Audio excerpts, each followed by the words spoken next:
Fala pessoal, tudo bem com vocês? Bora atualizar as notícias do Timão porque o STJD tira Yuri Alberto do derby. Sim, o atacante não vai poder jogar contra o Palmeiras, teve outras punições e eu vou te atualizar direitinho sobre o que aconteceu.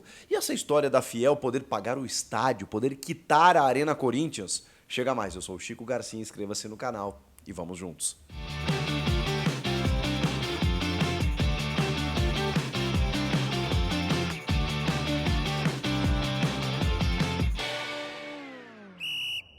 Esse vídeo tem o apoio da Sportsbet.io. Se você tem mais de 18 anos, venha para Sportsbet.io. O link está aqui na descrição. Faça o seu cadastro e jogue com responsabilidade. Odds na tela para os jogos desse final de semana. A gente começa com o Grenal deste sábado pelo Campeonato Brasileiro. O jogo é no Beira-Rio. O Inter é favorito, mesmo assim está pagando quase 2. O Grêmio é zebra, hein? Pagando quase 5. E o empate quase 4. Será? Será que não dá para beliscar pelo menos um empatezinho? A odds está boa, hein? Vamos com mais um jogo deste sábado e ele é pela semifinal da Copa do Brasil. Estou falando de Vasco da Gama e Atlético Mineiro. Primeiro jogo 2-1 para o Galo. Desta vez, o Vasco em São Januário recebe o Atlético e é favorito, mas pagando muito, hein?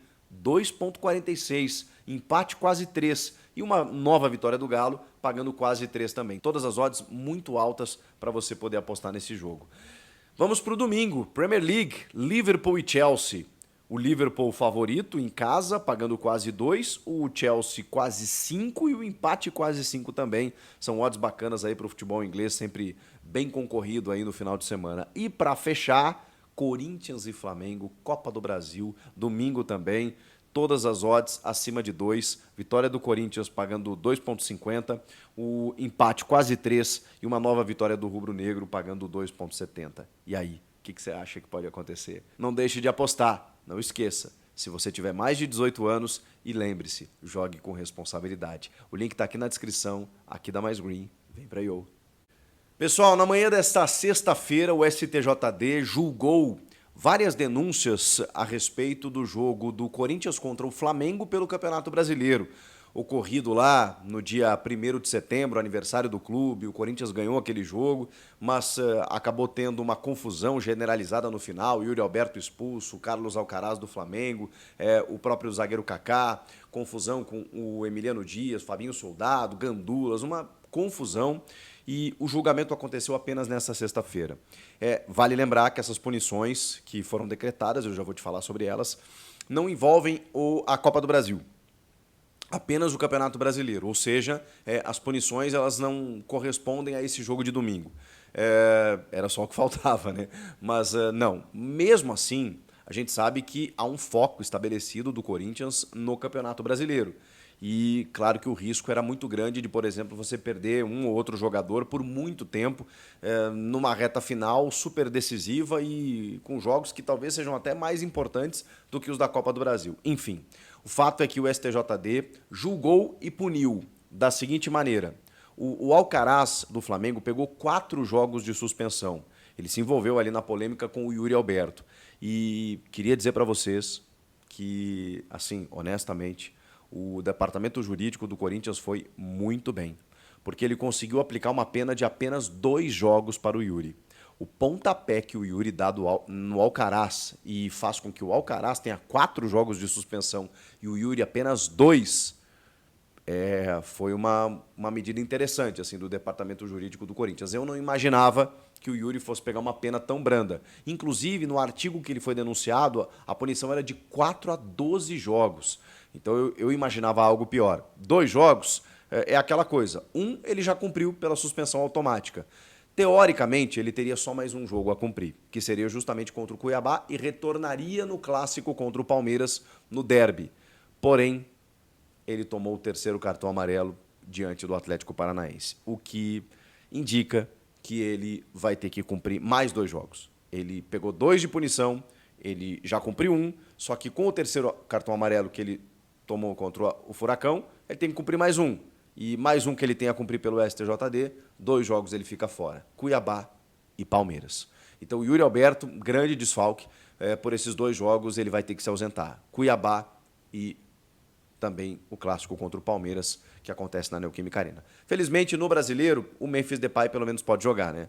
Então aí você tem Thales Magno, Romero, hoje o Corinthians tem um elenco. É claro que o Yuri é o artilheiro do time na temporada, está jogando muita bola, vai fazer falta, mas tem opções. Digamos assim, dos males o menor. O zagueiro Kaká pegou 2 jogos de suspensão. Ele segurou o pescoço do Alcaraz e pegou a mesma punição do Yuri. Por isso que eu estou falando, a punição do Yuri ela não foi tão grave quanto eu imaginava. O Kaká pegou 2 jogos, esse sim, já cumpriu um, cumpre mais um, contra o Cuiabá. Esse está fora contra o Cuiabá, mas volta contra o Palmeiras, tá bem? O Emiliano pegou um jogo de suspensão, e isso não interfere nada dentro do time, do jogo. E o Fabinho Soldado, por ofensas na súmula, consideraram ofensas, né? Ele dizer que o Ramon Abate-Abel pica muito o jogo, trava muito o jogo, enfim. Ele pegou 15 dias de suspensão, que foi a pena mínima, né? Ele poderia pegar até 180, pegou 15 jogos de suspensão, vai ficar 2 semanas aí sem frequentar o estádio no dia do jogo, aquela coisa toda, sem poder dar entrevistas. Não vai fazer muita diferença. Outros 2 gandulas acabaram suspensos também com 20 dias de suspensão e ainda teve algumas multas aí pecuniárias, né, de dinheiro nesse julgamento do STJD. O que mais, acho que mais importa, né, é a punição do Yuri, que somada ao 3º cartão vai fazer com que ele se ausente mais 2 jogos, e a do Kaká também, 2 jogos, já cumpriu um apenas contra o Cuiabá, ele está fora. Essas as informações relacionadas ao STJD. Agora, tem uma informação muito importante nessa sexta-feira que diz respeito ao encontro que aconteceu entre Caixa Econômica Federal, a diretoria do Corinthians, a cúpula da diretoria corintiana e representantes da Gaviões da Fiel, assinando um protocolo de intenções para que a Fiel Torcida possa pagar a dívida do estádio. Olha, cara, isso é surreal, isso é maluco. Eu vejo pelo aspecto positivo, sim. É claro que a gente pode pensar pelo lado de que, poxa vida, os dirigentes eles fazem as suas bobagens, né, as suas barbeiragens, e sobra para o torcedor poder pagar. Mas eu vou ver pelo outro lado, sim, porque essa relação do Corinthians com a Neoquímica Arena é uma relação já construída. Eu vivo isso lá com a Arena do Grêmio, né? O Estádio Olímpico era um estádio fantástico. O Corinthians viveu grandes momentos no Pacaembu e até mesmo no Morumbi, tempos atrás. Essa história ela é muito difícil, né? Porque a gente fica nostálgico, né? Claro, os clubes eles constroem também a sua história a partir da sua condição estrutural, dos seus estádios, aquela coisa toda. O Corinthians, quando vai para a Neoquímica Arena, ele ganha um outro patamar de clube e tal. E ao mesmo tempo em que é um estádio fantástico, maravilhoso, quem teve a oportunidade de conhecer sabe do que eu estou falando. É um estádio completamente diferente no Brasil. E até pela sinergia, né, que sempre houve, né, na Fazendinha, no Pacaembu, no Morumbi, qualquer lugar, da torcida com o time. A Neoquímica Arena tem uma acústica, tem uma presença, tem uma supremacia, tem uma conexão, é muito forte, cara, é muito forte. Então essa relação ela já existe, ela está construída, não adianta você demolir o estádio e dizer não, agora eu não quero mais. Mas, ao mesmo tempo, obviamente, ao longo da história, desses 10 anos aí, foi um calcanhar de Aquiles, porque foi um estádio construído para a abertura da Copa do Mundo em 2014. O Corinthians assumiu essa dívida. Houve um problema, na época, com várias construtoras pelo Brasil que construíram os estádios, entraram na Lava Jato, em regime falimentar. Ficaram vários elefantes brancos, e aí o financiamento ficou travado, e aí uma hora saiu do BNDES, foi para a Caixa, uma confusão. E o Corinthians assumiu essa dívida para pagar esse estádio a longo prazo. Só que os juros, o juro era tão alto anualmente que o Corinthians não conseguia pagar a dívida e muito do que arrecadava no seu fundo, até porque o Corinthians tinha outras prioridades, né? É um clube que demanda muito dinheiro, né? Então você pegava uma arrecadação, uma bilheteria de 2, 3 milhões de reais, você destinava para esse fundo e mesmo assim esse fundo servia para pagar os juros dessa dívida. Gente, o Corinthians paga uma média de 80 a 100 milhões de reais, 80 a 100 milhões de reais anualmente em juros. Um financiamento que foi montado lá de 400 milhões de reais na época, em 2014, já está em 710. O Corinthians tem uma dívida superior a 2 bilhões de reais, 700 milhões é do estádio. Não que uma dívida de mais de 1 bilhão seja pouco, mas Vejam como pode diminuir. E além disso, né, se o Corinthians conseguir quitar esse estádio, ele vai conseguir explorar o estádio da melhor maneira. Ele vai poder arrecadar muito mais. Porque hoje ele não consegue. O estádio não é dele, ele tem que ficar arrecadando para pagar e fica correndo na esteira, né? Você não sai do lugar. Então, assim, o Corinthians pode dar uma demonstração histórica, inimaginável, inédita no mundo da bola.